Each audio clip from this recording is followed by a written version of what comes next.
Good evening.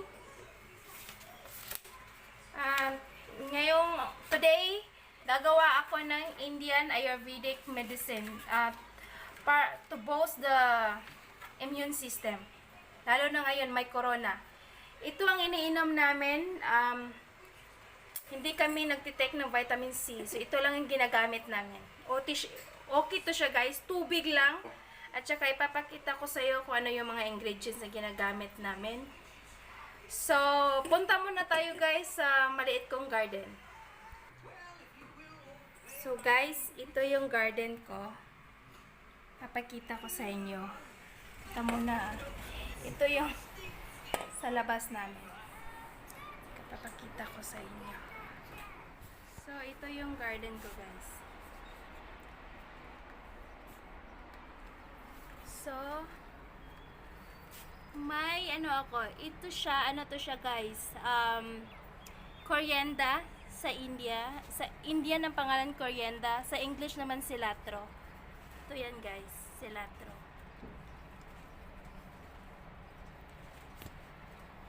Ito yung mini garden ko. Ito yung dahon ng sibuyas, spring onion. Naka-harvest na ako niyan, guys. Ito, wala pang tanim. Pag-isipan ko paano pwede kong itanim. So, yan. Tapos, ito yung kamatis ko, guys. Diba? Hinog na. Nakapag-harvest na rin ako nito. Ito na lang yung natira at saka malapit na rin mamatay yung halaman ko. Kasi summer na guys, mainit na.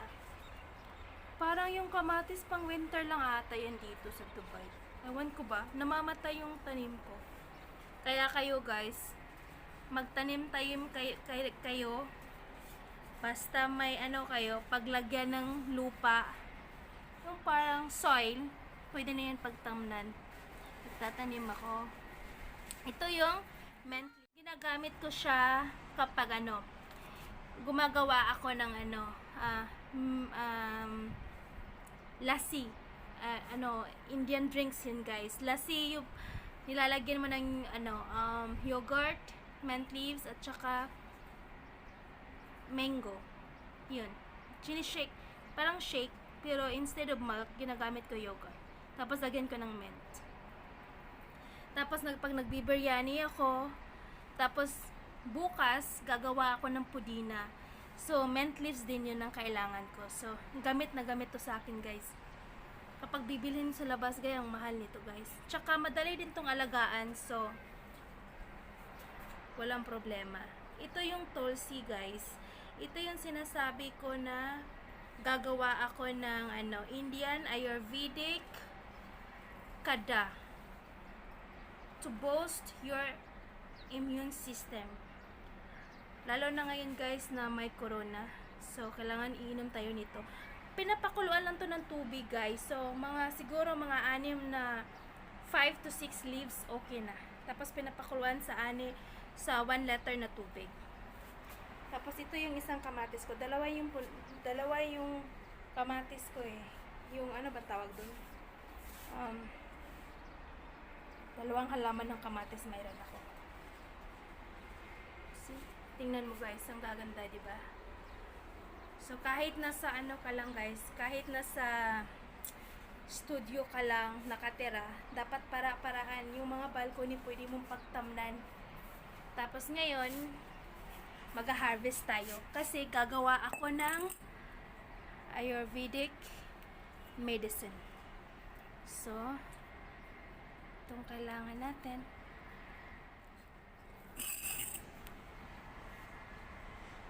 Tapos nito, kukuha din tayo nito. Tutubo naman to ulit.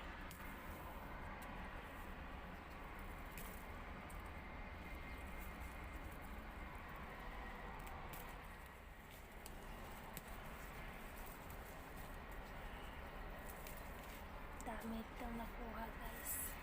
Gagawa kasi ako ng pudina guys eh. Yung pudina, yun? Indian din yun. Pero masarap yun guys pag lalo na sausawan mo pag may grill ka. any kind na meat, grilled meat, masarap yun pang sausawan guys, yung pudina. Kaya yun ang gagawin ko din. So, siguro tama na to. Kasi parang kailangan ko 1 cup lang ata no mint leaves. Tsaka yung cilantro or coriander, kailangan ko din ng 1 cup. Kasi pag marami din guys, mapait natin yung kamatis. May isa na kasing nahinog eh. Kukunin natin. So, ito na yun guys. So, yung iba, hilaw pa. So, ito yung ano ko guys. Yung nasa labas ng balkonahe ko, ano yan?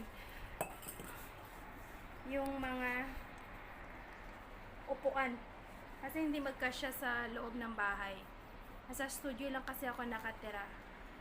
Tapos pag may mga bisita kami, pinapasok na lang namin. So nandyan lang yan guys.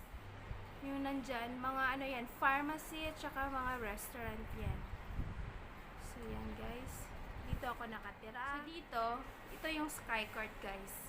Diyan yung naglalaro yung anak ko pag walang pasok. May malaking playground sila dyan eh. Tapos yan. Yan. Yan. May mga construction na ano guys, na nagaganap dyan. Building na naman yan. Tsaka yan din na construction din yan. Ano yan? Mga studio din yan. Mga paupahan. Tapos yan, yung nakikita mo yan, may school dito dapat malapit lang sa amin eh. Yan guys, nakikita mo yung blue na sign. School yan. So yan ang school. So, yan.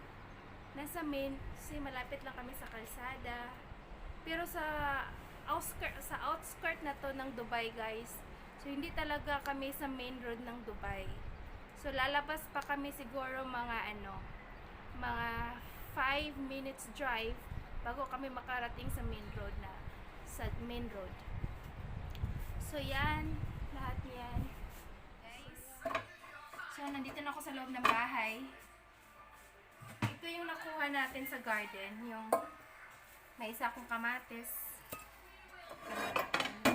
May mint leaves. At saka may tulsi din ako. So, ang gagawin natin ito guys, huhugasan muna yung tulsi. Huhugasan muna yung tulsi guys. So, ito yung nakuha ko. Okay.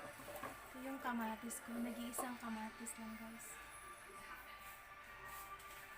Ito yung huhugasan ko.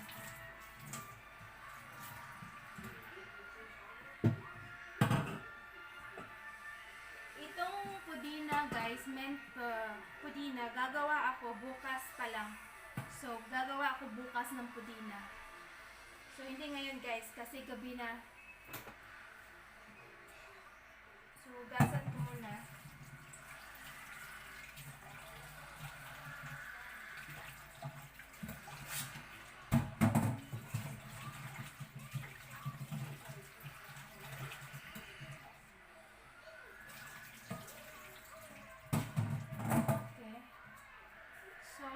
Maglalagay tayo ng pudina. 5 to 6 leaves na pudina. Hindi ko alam kung sa Pilipinas available to siya na dahon. Tawag dito kasi ano to eh, tulsi. So ito yung 6 na tulsi leaves ko. Ilalagay ko. Tapos, lalagyan ko ng 1 liter na tubig. Ito guys, ito na tumbler na to, 1 liter to siya. So lalagyan ko. So, ang gagawin ko guys, kasi papakuluan ko pa, so dadagdagan ko ng, gagawin kong 1.5. So, kalahati. So, ang ilalagay ko dito guys, 1.5 liter. 1.5 liter of water. Okay, so lagyan natin yan. Pagkatapos, kailangan din natin ng kailangan din natin ng cinnamon stick. So, yung cinnamon stick guys, ganito yan. Cinnamon stick, parang 1 inch. Sa akin guys, putol-putol kasi. So, ano ko lang, ano ba yun? Ano ba yung tawag doon? Ano ba yung tawag doon na kailangan magtansya kung anong 1 inch. Kasi putol eh. So, para sa akin, ganyan-ganyan. Tapos, nito, kailangan mo din lagyan ng kailangan lagyan mo ng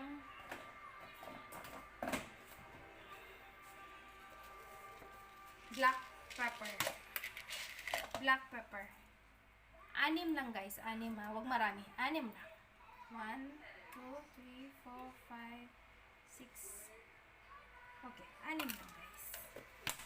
Then next, kailangan natin ng fennel seed. Kailangan natin ng, ano ba yun? Ano bang pagpasa rin?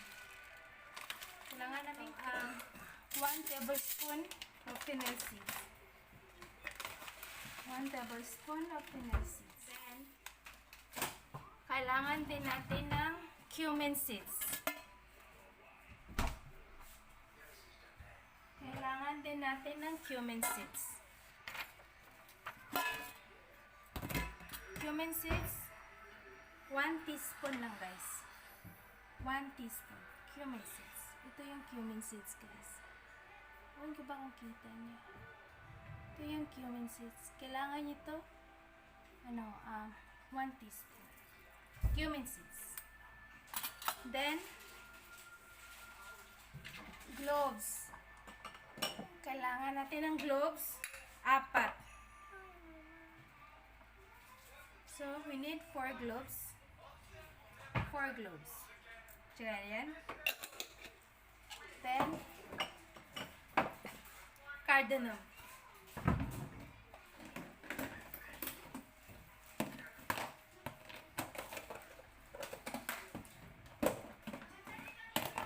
Kailangan natin ng cardamom. So, cardamom with just 2 to 3 numbers. So, ito ang ginagamit ko. So, lalagyan ko ng 3. Ito yung cardamom, guys. Lagay ko dyan siya. Ewan ko ba kung sa Pilipinas available itong lahat ng ingredients. Tapos, pagkatapos nito, guys, maglalagay tayo ng 1 inch ginger. So guys, ito yung garlic. 1 inch. So, ang gagawin ko nito, is-smash ko. Smash. Ilang minamash ko nito. Ito, yan. Okay, tapos papakuluan natin. Pakuluan natin guys ng 10 to 20 minutes. So, yung tubig, mag-change ng color yan, parang green. So, pag mag-change siya ng color, parang green, so, okay na yan, guys. So, takpan na. So, again, yung ingredients ko nilagay ko dito, 6 na tulsi leaves, fennel seeds, 1 tablespoon, 1 teaspoon of cumin seeds, 3 cardamom, 1 inch of ginger, cinnamon stick, 1 inch, at saka, ano pa ba? Cloves, 3 numbers of cloves, and black pepper, 6 numbers. So, yun lahat ang nilagay ko dito, guys. Pakuluan ng tubig. Pakuluan. Then, pagkatapos nito, guys, so, pagkatapos nito, i-strain mo yung tubig. Ilagay mo sa container. Tapos, pwede mong pakuluan uli ng 1 liter. Gamit yung mga ingredients sa loob. Huwag mong itapon guys. 2 beses mo pwedeng gawin. So, pagkatapos ng pangalawa, pwede mo nang itapon.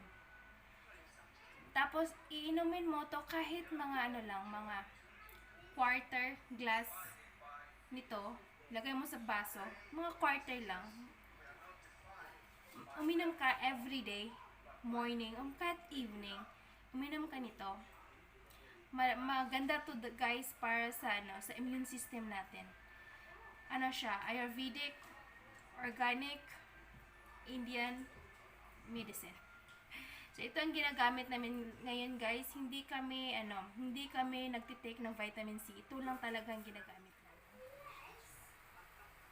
Tapos na siya, guys. So, okay na. Yung anak ko maingay. So, okay na, guys. Tapos na siya. It's like